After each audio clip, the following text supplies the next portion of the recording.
الحمد لأہلہ والصلاة علی اہلہا اما بعد۔ دورہ خلاصہ قرآن کریم میں آپ سبھی کا پرتپاک استقبال ہے۔ پارہ نمبر 4۔ اس پارے کی پہلی آیت ہے لن تنالوا البر حتی تنفقوا مما تحبون، کہ تم مکمل نیکی تک اس وقت تک نہیں پہنچ سکتے جب تک اپنی محبوب اور پسندیدہ چیز اللہ کی راہ میں خرچ نہ کرو۔ اسی آیت کو سن کر حضرت ابو طلحہ رضی اللہ تعالیٰ عنہ نے اپنا پورا باغ اللہ کی راہ میں صدقہ اور ہدیہ کر دیا تھا۔ اسی پارے کی ابتدا میں بیت اللہ کی فضیلت اور خصوصیت کو بیان فرمایا ہے۔ ان اول بیت وضع للناس للذی ببکۃ مبارکا وہدی للعالمین، اس زمین پر سب سے پہلا گھر اللہ کا جو تعمیر کیا گیا وہ بیت اللہ ہے۔ فیہ آیات بینات مقام ابراہیم ومن دخلہ کان آمنا، اس میں بہت ساری نشانیاں ہیں جیسا کہ مقام ابراہیم، اور اس کے علاوہ بھی حتیم کا ہونا، آب زمزم کا کنواں، یہ ساری نشانیاں ہیں، اور جو شخص وہاں داخل ہو جاتا ہے اس کو امن مل جاتی ہے۔ پھر حج کی فرضیت بیان فرمائی وَلِلَّهِ عَلَى النَّاسِ حِجُّ الْبَيْتِ مَنِ اسْتَطَاعَ إِلَيْهِ سَبِيلًا، جو شخص حج کے لیے سفر کی آمد و رفت کا خرچ، آنے جانے کا خرچ، وہاں کے قیام کا خرچ برداشت کر سکتا ہو اور اپنے پیچھے اپنے گھر والوں کے خرچ کا نظام کر سکتا ہو، اس شخص پر حج فرض ہے، اور اگر وہ عورت ہے تو اس کے ساتھ محرم کا ہونا بھی ضروری ہے۔ پھر اہل کتاب کو خطاب کیا کہ تم تو توریت پڑھنے والے اور حضور اکرم صلی اللہ علیہ وسلم کی نشانیوں کو جاننے والے ہو، تم خود اس اسلام کے اور حضور کے لائے ہوئے دین کے تم خود گواہ ہو، پھر تم کیوں اللہ کے راستے سے مومنوں کو روکتے ہو اور اس میں کجیاں تلاش کرتے ہو؟ مومنین سے کہا ان تطیعوا فریقا من الذین اوتوا الکتاب یردوکم بعد ایمانکم کافرین، تم ان اہل کتاب کی باتیں مانتے رہو گے، ان کی اطاعت کرتے رہو گے تو وہ تم کو تمہارے ایمان سے پھیر کر کافر بنا کر چھوڑیں گے۔ آگے فرمایا وَاعْتَصِمُوا بِحَبْلِ اللَّهِ جَمِيعًا وَلَا تَفَرَّقُوا، اہل ایمان کو حکم دیا کہ تم اتحاد و اتفاق کے ساتھ رہو، اللہ کی رسی کو مضبوطی کے ساتھ تھامے رکھو، آپس میں تفرقہ بازی اور اختلاف نہ کرو، اور وہ وقت یاد کرو اذ کنتم اعداء، کہ تم ایک وقت تھا کہ آپس میں تم دشمن تھے لیکن اللہ نے تم پر احسان کیا، فَأَلَّفَ بَيْنَ قُلُوبِكُمْ فَأَصْبَحْتُمْ بِنِعْمَتِهِ إِخْوَانًا، تمہارے دلوں میں آپس میں محبت ڈال دی اور تم ایک دوسرے کے بھائی بھائی بن گئے۔ اسی پارے میں فرمایا یوم تبیض وجوہ وتسود وجوہ، کہ قیامت کے دن کچھ چہرے سفید اور روشن ہوں گے اور کچھ چہرے سیاہ اور تاریک ہوں گے۔ چہروں کی سفیدی اور روشنی سے مراد ایمان کا نور ہے، اور چہرے کی سیاہی سے مراد کفر کی سیاہی اور تاریکی ہے۔ اب کون لوگ ہوں گے جن کے چہرے سفید اور منور ہوں گے، اور وہ کون ہوں گے جن کے چہرے تاریک اور سیاہ ہوں گے؟ اس سلسلے میں مفسرین کے متعدد اقوال ہیں۔ ابن عباس رضی اللہ عنہما فرماتے ہیں کہ اہل سنت روشن اور نورانی چہرے والے ہوں گے اور اہل بدعت سیاہ اور تاریک چہرے والے ہوں گے۔ پھر اس امت کی فضیلت بیان فرمائی کنتم خیر امت اخرجت للناس تأمرون بالمعروف وتنہون عن المنکر وتؤمنون باللہ، کہ تم بہترین امت ہو، لوگوں کی نفع رسانی کے لیے تمہیں چنا گیا، نکالا گیا ہے، تم بھلائی کا حکم کرتی ہو، برائی سے روکتی ہو، تم اللہ پر ایمان رکھتی ہو۔ یہ امت محمدیہ کے فضائل بیان ہوئے ہیں۔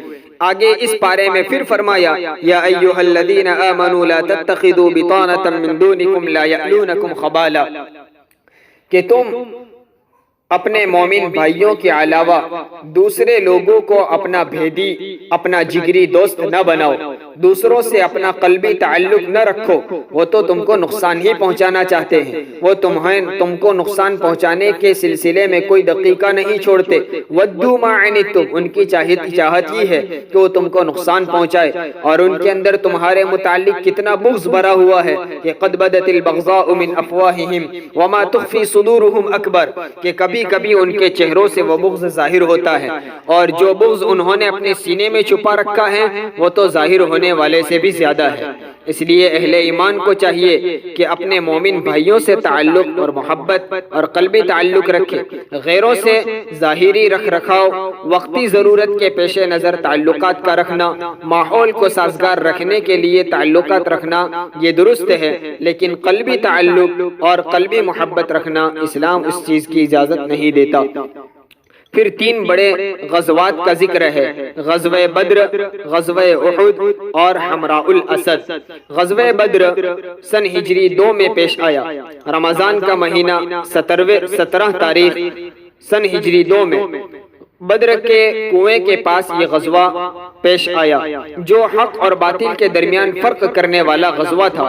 مسلمانوں کی تعداد بہت قلیل اور ان کی طاقت ظاہری اسباب بہت کم تھے، صرف 313، اور مقابل دشمنوں کی تعداد تقریباً 1000 تھی، لیکن اللہ تعالیٰ نے اہل ایمان کی مدد فرمائی۔ لقد نصرکم اللہ ببدر وانتم اذلہ، وہ کمزور تھے لیکن اللہ نے ان کی مدد فرمائی اور ان کو فتح نصیب ہوئی۔ دوسرا غزوہ غزوہ احد کا ذکر ہے۔ غزوہ احد سن ہجری 3 میں احد نامی پہاڑ کے پاس پیش آیا، جس میں اولاً اہل ایمان کی مسلمانوں کے لشکر کی تعداد 1000 تھی، لیکن راستے سے منافقین غداری کر کے بہانے کر کے واپس ہو گئے اور اب مسلمانوں کی تعداد تقریباً 700 رہ گئی اور مقابل میں دشمنوں کی تعداد تقریباً 3000 تھی۔ اس غزوے میں بھی ابتداءً مسلمانوں کو فتح ہوئی، لیکن ایک معمولی چوک کی وجہ سے، ایک غلطی کی وجہ سے آخر کار عارضی اور وقتی شکست کا منہ بھی دیکھنا پڑا۔ اسی پارے میں اللہ تبارک و تعالی نے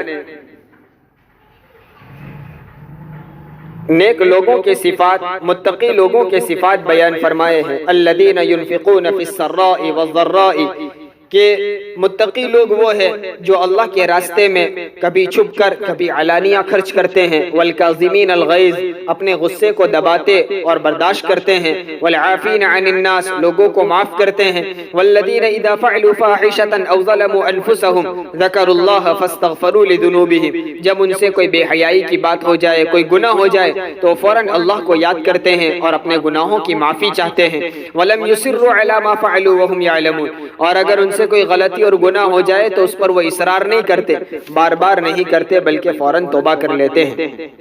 غزوہ احد میں ایک صحابی رضی اللہ تعالیٰ عنہ جن کا نام مصعب بن عمیر رضی اللہ عنہ تھا، وہ بھی شہید ہو گئے، اور وہ حضور اکرم صلی اللہ علیہ وسلم سے کافی مشابہت رکھتے تھے۔ اس کی وجہ سے یہ غلط بات پھیل گئی کہ محمد صلی اللہ علیہ وسلم شہید کر دیے گئے۔ یہ اعلان اور یہ بات سن کر صحابہ کے جذبات سرد پڑنے لگے، ہمتیں ٹوٹنے لگی۔ اس بات کو اللہ تبارک و تعالیٰ نے بیان فرمایا، وما محمد الا رسول قد خلت من قبلہ الرسل افإن مات او قتل انقلبتم على اعقابکم ومن ينقلب على عقبیہ فلن يضر اللہ شیئا وسيجزی اللہ الشاکرین، کہ محمد ایک رسول ہی تو ہے اور ان سے پہلے بھی بہت سارے رسول آئے اور ان کا بھی انتقال ہو گیا، کیا اگر محمد صلی اللہ علیہ وسلم کا انتقال ہو جائے یا وہ شہید کر دیے جائے تو کیا تم الٹے پاؤں پھر جاؤ گے؟ جو لوگ الٹے پاؤں پھر جائیں گے تو وہ اللہ کا کوئی نقصان نہیں کریں گے۔ گویا صحابہ رضی اللہ عنہم کو اس بات پر تنبیہ کی گئی کہ محمد صلی اللہ علیہ وسلم کے متعلق یہ خبر سن کر تمہیں پسپا ہونے کی ضرورت نہیں۔ غزوہ بدر میں حضور اکرم صلی اللہ علیہ وسلم نے 50 تیر اندازوں کو ایک پہاڑی پر کھڑا رکھا تھا اور انہیں حکم دیا تھا کہ جب تک میں نہ کہوں آپ کو اپنی جگہ نہیں چھوڑنا، چاہے مسلمانوں کی فتح ہو یا شکست ہو۔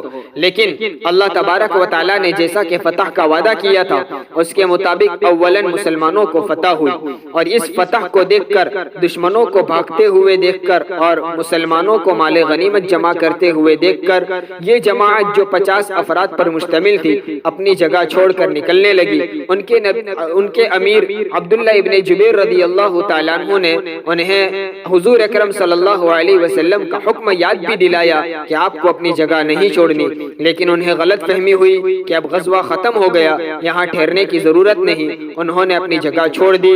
پیچھے سے حضرت خالد بن ولید رضی اللہ تعالیٰ عنہ جو اس وقت تک مسلمان نہیں ہوئے تھے، انہوں نے پیچھے سے آ کر حملہ کر دیا، جس کی وجہ سے مسلمانوں کا کافی نقصان ہوا۔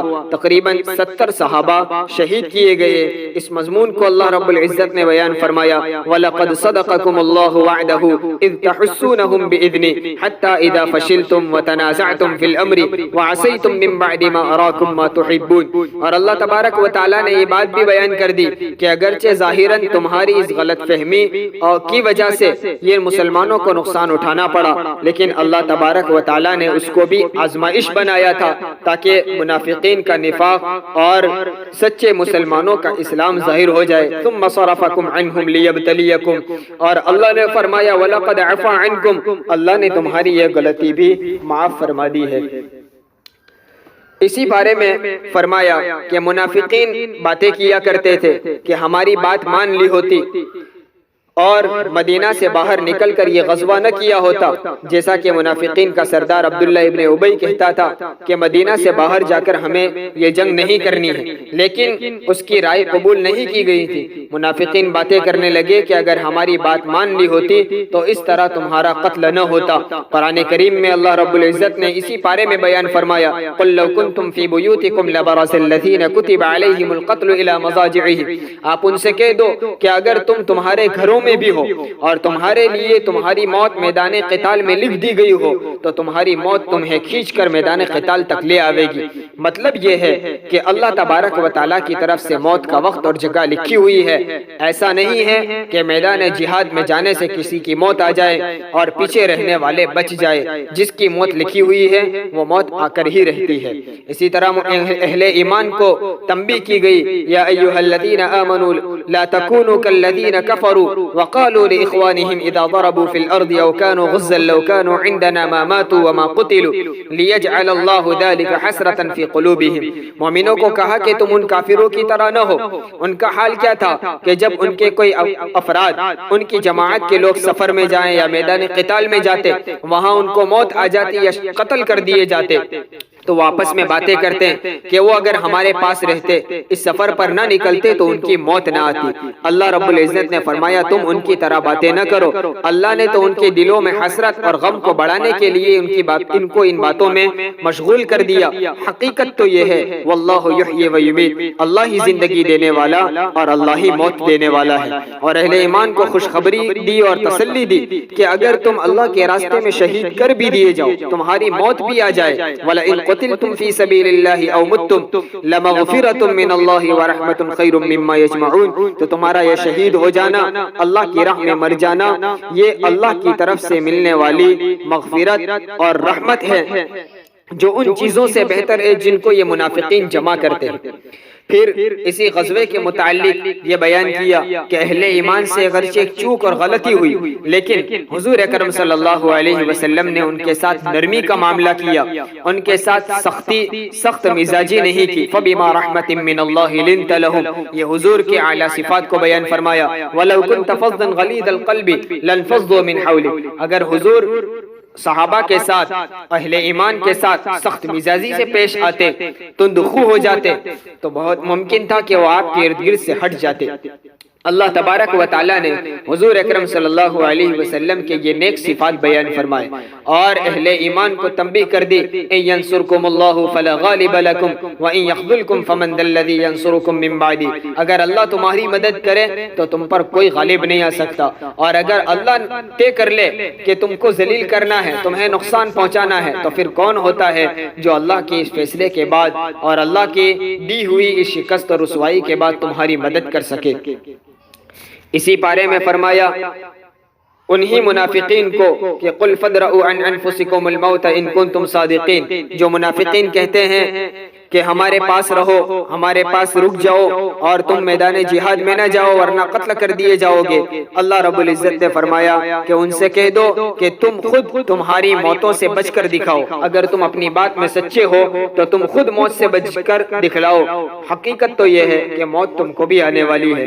اور وَلَا تَحْسَبَنَّ الَّذِينَ قُتِلُوا فِي سَبِيلِ اللَّهِ أَمْوَاتًا بَلْ أَحْيَاءٌ عِندَ رَبِّهِمْ يُرْزَقُونَ، شہداء کے بارے میں فرمایا کہ تم ان کو مردہ نہ سمجھو، بلکہ وہ اللہ کے یہاں زندہ ہے، اللہ کے یہاں ان کو رزق دیا جاتا ہے۔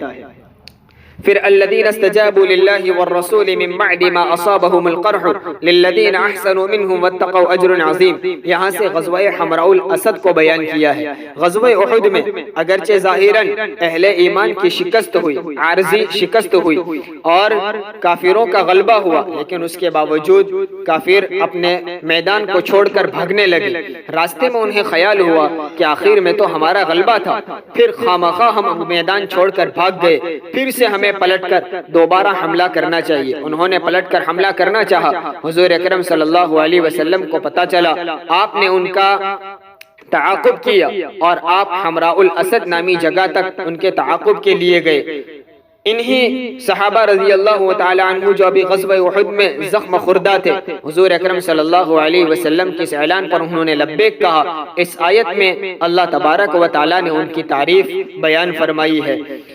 کافروں پر اللہ تبارک و تعالیٰ نے رعب ڈال دیا اور وہ دوبارہ مقابلے کے لیے نہیں آئے، بلکہ اپنے کچھ افراد کو بھیج دیا کہ جاؤ مدینہ میں افواہ پھیلا دو کہ تمہارے مقابل پھر سے ایک لشکر تیار ہوا ہے اور تم پر حملہ کرنے والا ہے. تم ان کے درمیان خوف ڈال دو. ان الناس قد جمعوا لکم فاخشوهم. لیکن یہ صحابہ رضی اللہ عنہم تھے، اس اعلان کو سن کر وہ ڈرے نہیں، بلکہ فزادہم ایمانا، ان کے ایمان میں اور بڑھوتری اضافہ ہو گیا اور کہنے لگے حسبنا اللہ ونعم الوکیل. اسی پارے میں فرمایا وَلَا يَحْسَبَنَّ الَّذِينَ يَبْخَلُونَ بِمَا آتَاهُمُ اللَّهُ مِنْ فَضْلِهِ هُوَ خَيْرًا لَهُمْ بَلْ هُوَ شَرٌّ لَهُمْ. جو لوگ اللہ کے دیے ہوئے مال میں بخل کرتے ہیں تم ان کو اچھا نہ سمجھو. بخل کہتے ہیں جہاں اللہ تبارک و تعالیٰ نے خرچ کرنے کا حکم دیا، جہاں جہاں خرچ کرنا ضروری ہے ان چیزوں میں بھی خرچ نہ کرنا، مثلا زکوٰۃ نہ دینا، صدقہ فطر ادا نہ کرنا، واجب صدقات کی ادائیگی نہ کرنا. جن لوگوں کا نفقہ واجب کر دیا ہے ان کو پورا نفقہ باوجود استطاعت کے ہوتے ہوئے نہ دینا، یہ سارے بخل میں داخل ہے. اللہ فرماتے آپ اس کو اچھا نہ سمجھو، بل هو شر لهم، بلکہ وہ ان کے لیے بری چیز ہے. اس کے بعد فرمایا لقد سمع اللہ قول الذین قالوا ان اللہ فقیر ونحن اغنیاء. یہود کہا کرتے تھے، اللہ کی شان میں گستاخی کرتے اور کہتے اللہ تو فقیر اور محتاج ہے اور ہم مالدار ہیں. اللہ تبارک و تعالیٰ فرماتے ہیں سنکتب ما قالوا وقتلهم الانبیاء بغیر حق. جو کچھ وہ ہمارے متعلق باتیں کرتے ہیں اور جو کچھ انہوں نے انبیاء کا ناحق قتل کیا وہ سب کچھ ہم لکھ رہے ہیں. ان کے یہ سارے اعمال لکھے جا رہے ہیں جس کا ان کو قیامت کے دن آخرت میں ان کا حساب دینا ہوگا. اسی پارہ میں اللہ تبارک و تعالیٰ نے اپنی قدرت کی کچھ نشانیاں بیان فرمانے کے بعد عقل مندوں کی صفات بیان فرمائی. الذین یذکرون اللہ قیاما وقعودا وعلی جنوبہم ویتفکرون فی خلق السماوات والارض. عقل مند لوگ تو وہ ہے جو کھڑے کھڑے، بیٹھے ہوئے، لیٹے ہوئے اللہ کو یاد کرتے ہیں اور اللہ کی بنائی ہوئی چیزوں آسمان اور زمین کی تخلیق میں وہ غور و فکر کرتے ہیں. پھر اس سورہ آل عمران کے آخر میں 4 چیزوں کا حکم دیا، گویا کامیابی کے 4 اصول بیان فرما دیے. یا ایھا الذین آمنوا اصبروا وصابروا ورابطوا واتقوا اللہ لعلکم تفلحون. کامیابی کے 4 اصول بیان کر دیے کہ تم پر کوئی مصیبت پریشانی آ جائے تو صبر سے کام لو، جب دشمنوں کے مقابل میں کھڑے ہو جاؤ تو ڈٹ جاؤ، ثابت قدمی کے ساتھ رہو اور اپنی سرحدوں کی حفاظت کے لیے مستعد اور تیار رہو اور اللہ سے ڈرتے رہو. سورۃ النساء. نساء کا معنی ہے عورتیں. چونکہ اس سورت میں خواتین کے متعلق احکام اور مسائل بیان فرمائے ہیں اس لیے اس سورت کا نام سورۃ النساء رکھا. ایک عجیب بات یہ ہے کہ پورے قرآن میں مردوں کے نام سے سورۃ الرجال کہیں نہیں، عورتوں کے نام سے سورۃ النساء مستقل سورت اللہ تبارک و تعالیٰ نے نازل فرمائی، اس لیے کہ اسلام نے خواتین کو اعزاز اور تعظیم سے نوازا. ان کا یہ مرتبہ اور مقام ہے کہ اللہ رب العزت نے ان کے نام سے مستقل ایک سورت نازل فرمائی. اس سورت کی ابتدا میں فرمایا یا ایھا الناس اتقوا ربکم الذی خلقکم من نفس واحدہ.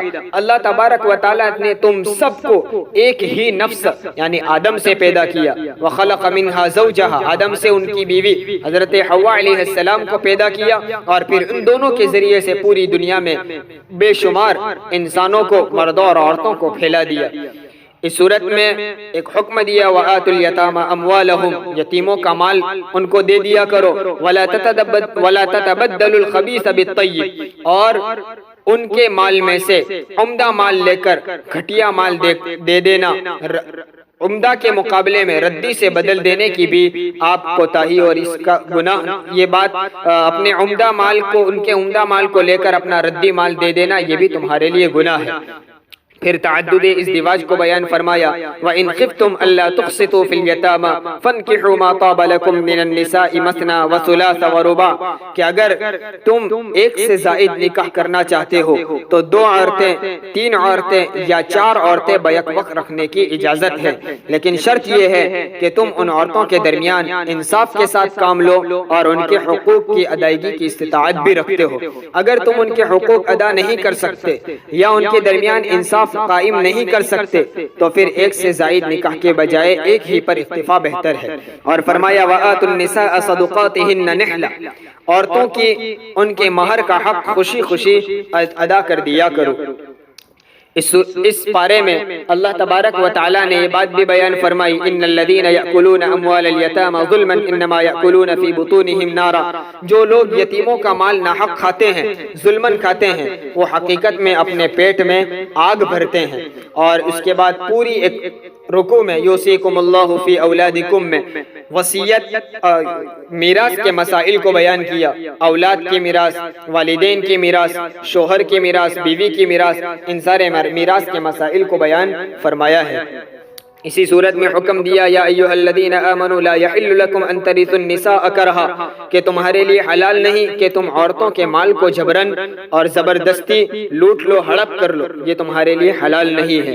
اور عورتوں کے متعلق حکم دیا وعاشروہن بالمعروف، اپنی ازواج کے ساتھ بھلے طریقے سے پیش آؤ، اچھے طریقے سے پیش آؤ، ہو سکتا ہے ان کی کوئی بات تم کو طبعاً پسند نہ ہو، فَإِن كَرِهْتُمُوهُنَّ، ہو سکتا ہے تم کو ناپسند ہو، لیکن ممکن ہے وہ ایک چیز تمہیں ناپسند ہو، اس کے علاوہ تمہارے لیے اس میں بہت ساری خیر رکھی ہو، فَعَسَىٰ أَن تَكْرَهُوا شَيْئًا وَيَجْعَلَ اللَّهُ فِيهِ خَيْرًا كَثِيرًا۔ اور اس پارے کے آخر میں محرمات کا ذکر ہے، حرمت علیکم امہاتکم و بناتکم سے پوری فہرست بیان کی ہے کہ یہ وہ عورتیں ہیں جن سے تمہارے لیے نکاح کرنا حلال نہیں ہے، جیسا کہ مائیں، بیٹیاں، بہنیں، پھوپھیاں، خالائیں، بھتیجیاں، بھانجیاں، رضاعی مائیں، رضاعی بہنیں، ساس، سوتیلی بیٹیاں اور بہویں، ان سب سے نکاح کرنا جائز نہیں۔ یہاں ایک بات ذہن نشین کرنے لی چاہیے کہ جن عورتوں سے نکاح حلال نہیں ہے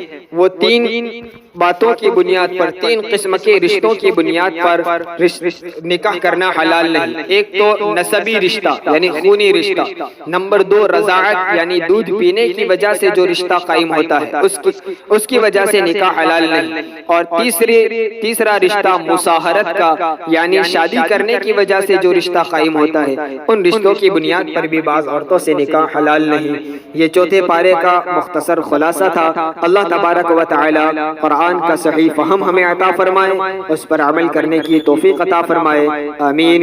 السلام علیکم ورحمۃ اللہ وبرکاتہ۔